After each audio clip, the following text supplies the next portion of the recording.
All right, let's go over some knees over toes. I get a lot of questions about, is knees over toes good? Do I like knees over toes? So if you've been following me, you've already seen my YouTube videos where I broke down knees over toes, Ben's work when he was on the Joe Rogan Experience. If you haven't seen that, there's a 3-episode post on my YouTube account, so go check that out where I break down everything that Ben talked about there and why the majority of it is good and what some of the missing components are if you added to it.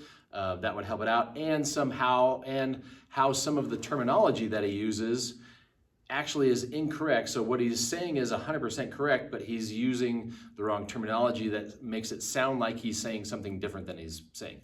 So what I want to do now is go over some knees over toes with Cole, who's been going through the knees over toes certification. He has one more test to complete, and he's through that certification. But I want to show you the one glaring missing component to knees over toes, which if you add this in and you are a physical therapist, chiropractor, athletic trainer, you should know this already, but my bet is you're not implementing this. So pay attention and see what Cole does here. So what I did is I asked Cole, if you had 3 basic movements in knees over toes that everybody has to master and is the common thread throughout knees over toes, what would those 3 exercises be? I'm gonna have him demonstrate those exercises, and I want you to think about what is missing from these exercises. So go ahead. All right, first one, Patrick step, reverse step up. So we're just here, chest upright, controlling that. Okay. Get the idea. All right, second one, slight board squat. Pretty standard. And then the third one, you have split squat here. So knees over toe. And then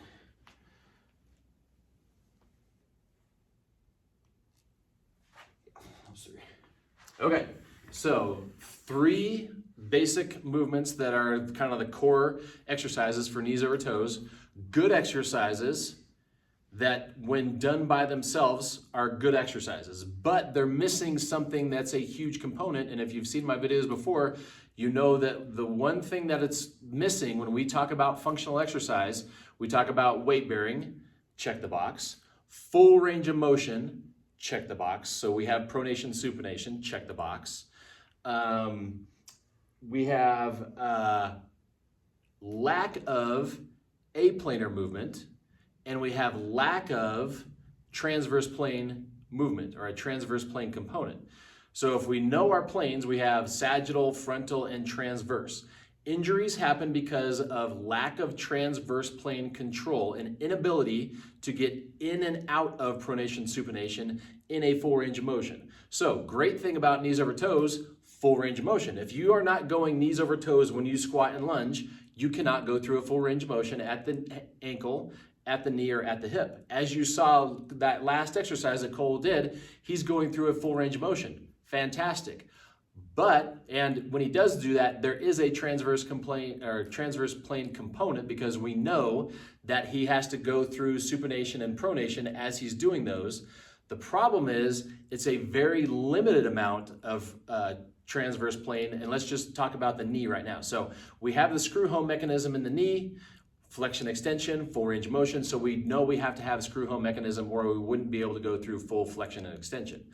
But that's a very limited amount of transverse plane range of motion, and that's being driven by lack of transverse plane at the foot and lack of transverse plane at the hip and lumbar spine.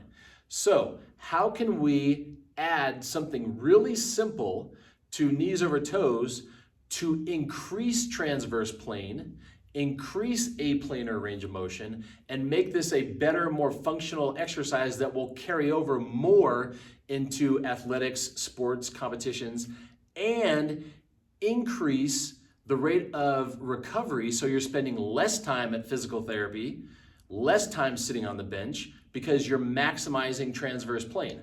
So if we have Cole do his, before we have Cole do that, I was talking with Cole before we started shooting this, and I asked him, once you're out of the knees over toes exercises and you go back to playing basketball, which is what his passion is, and you go back to doing some other weightlifting type things, give me an example of a exercise that you have problems with. So what was the exercise that you talked about that you had problems with? So I like to calisthenics. So anytime that I notice I'm like, if I wanted to do a dead hang and then do into like a reverse 180 into another bar, I know I struggle with the rotational of this, rotating onto this and then decelerating. I know that I'm weaker here and here than I am like this. And I know like rotational stuff is hard for me. That would be my only rub. Okay, so we know you maintain or gain the range of motion and strength that you train. So if you're not training transverse plane, which is Cole's been doing heavy knees over toes for the last couple months, because A, it's been working, so he likes it, and it's made him really successful at knees over toes. But you just heard him say two very important things. He lacks the ability to do twisting, turning, transverse plane motion, and the other thing that he said that was really important was... When I land, I struggle to slow down. Deceleration. Deceleration is a pronation component. Pronation has to have transverse plane.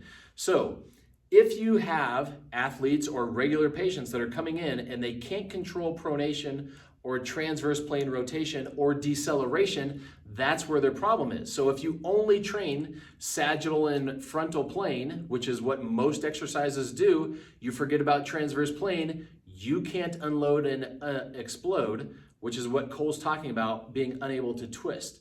So here's the one exercise that you can add. There's a whole bunch of exercises that you should be adding, but this is the one exercise that you can add to your warm-up and your cool-down that will push transverse plane, which will help Cole increase his ability to do twisting, turning movements and decelerate. So we're gonna have Cole do the crossover walk with the squat, and I'm gonna break this down and show you where the transverse plane is.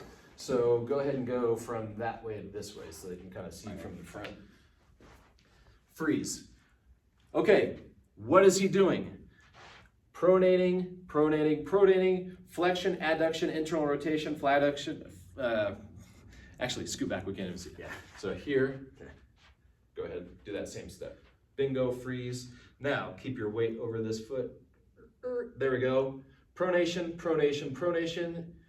internal rotation, flexion, adduction, internal rotation, flexion, adduction, internal rotation, flexion, adduction. That's pronation. Come back up.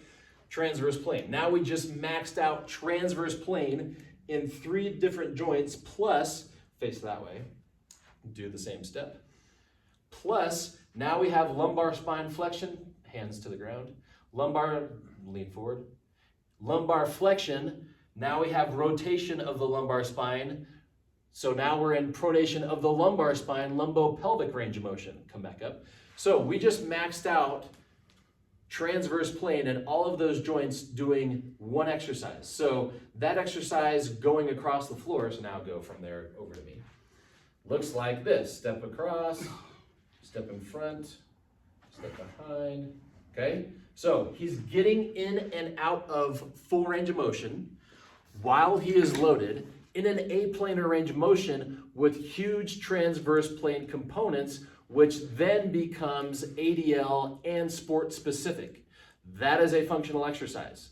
So once again, knees over toes, fantastic program, great concepts, missing one huge component, transverse plane. So if you start adding transverse plane exercises, and the crossover walk with the squat is the easiest exercise to add to your warm-up and your cool-down, then your problems go away. So when I give this exercise to CrossFitters who also don't have much transverse plane, their injury rate goes down. When I give this to gymnasts, dancers, hypermobile patients, decreased injury rate because we're replacing all of their passive stretching and foam rolling and all that junk, which increases range of motion by decreasing strength. We're increasing range of motion by increasing strength at the end range of motion in the transverse plane. So that is the one thing that if you add to knees over toes, you will see huge increases in your functionality. So now when Cole goes back and he wants to do twisting, turning exercises that require deceleration, he will be successful at those exercises.